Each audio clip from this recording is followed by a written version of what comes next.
Before you leave, this is me communicating. Okay. I'm going to call Karen and check on the twins. Okay. Send my best wishes.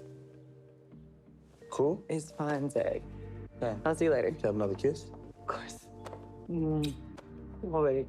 Miss you. I'm going all the time. I just be in the house by myself. I know, baby. Until you get your money, I got to make the bacon. Walk. Go get that bacon. Okay, folks, so we have the first news sneak peek of this week's episode of Sistas, and let me just say, for one, it felt both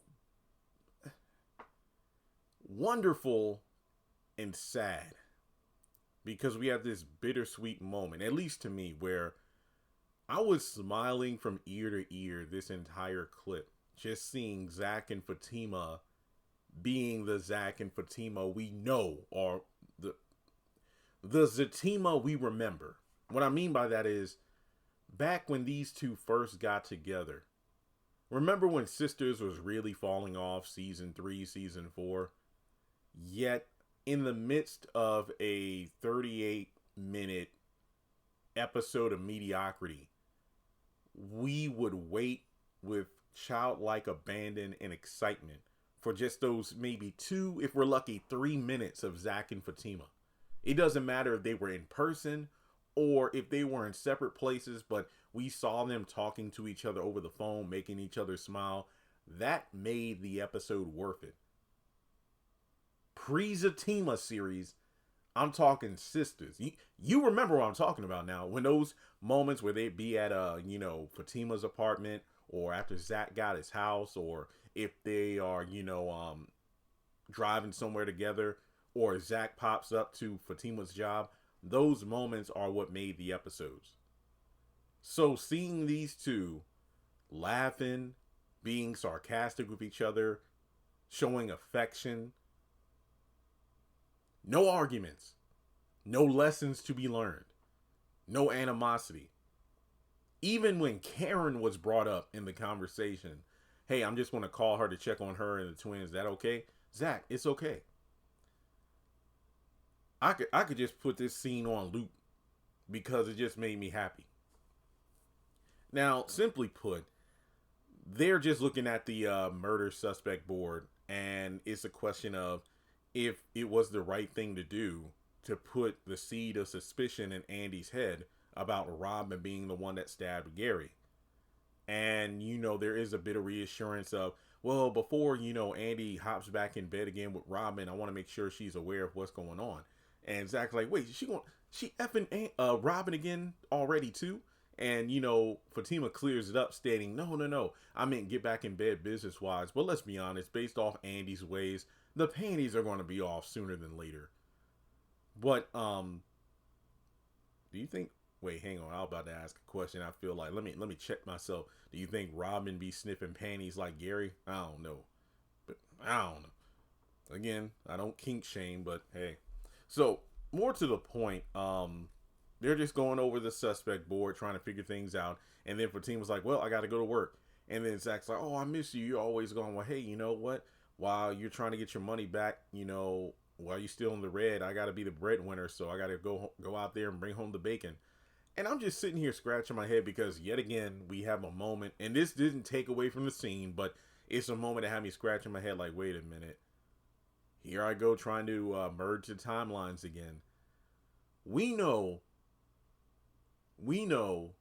that last season it was established that Zach needed to get his money up because the expenses of Michael was getting to be a lot, from the doctor appointments to, doesn't he have like a child psychologist or something? Then he was in like the special school, and basically and then of course, just having a child around makes things more expensive. Trust me, I know. But then Michael got put in regular school, and he's thankfully, making progress to developing, psychologically and whatnot, since he was stunted during his time with his mom. So yeah, Zach needed to get his money up. But we do know he put a good amount of money into Gary's business, and when he tried to get the money back, Gary said his assets are frozen, so he can't really do anything. And I didn't think that set Zach back enough where he would just be at home twiddling his thumbs. Are we supposed to combine the Zatima plot line of him being in the red because Bryce effed up the company money? So if we were to, and look, I don't want to overcomplicate things, but you know, when the storylines of both shows are kind of alluding to one another, you can't help but make the comparison. So is it fair to assume that Sisters is currently taking place in a middle space between where we are in Zatima right now, where Preston maybe hasn't presented the check to Zach in order to bail him, well, not bail, but help out Rise Ventures and get their money right? Maybe. Or Preston decided to pull out for whatever reason. I don't know. But either way, it just seems really messed up to have Zach basically back to where he was in the earlier seasons, where he barely, I don't want to say didn't have money, but he barely had any money. But he's worse off now because apparently he's still in the red in debt. So I'm very confused by this. Okay. Well, other than that, that's really all I have to say about the clip. Like I said, it was just good to see Zach and Fatima laughing on the same accord, smiling, couple of quick kisses, and just happiness, and just being like, hey, can't wait to see you later on. That's all I have. So, oh yeah, also Zach mentioned that he was at the bus stop. I thought that was sweet. You know, yeah, Michael isn't in the scene, but just knowing that, hey, Zach stepped out to put his boy on the bus before he went back in. Can you just imagine what it's like?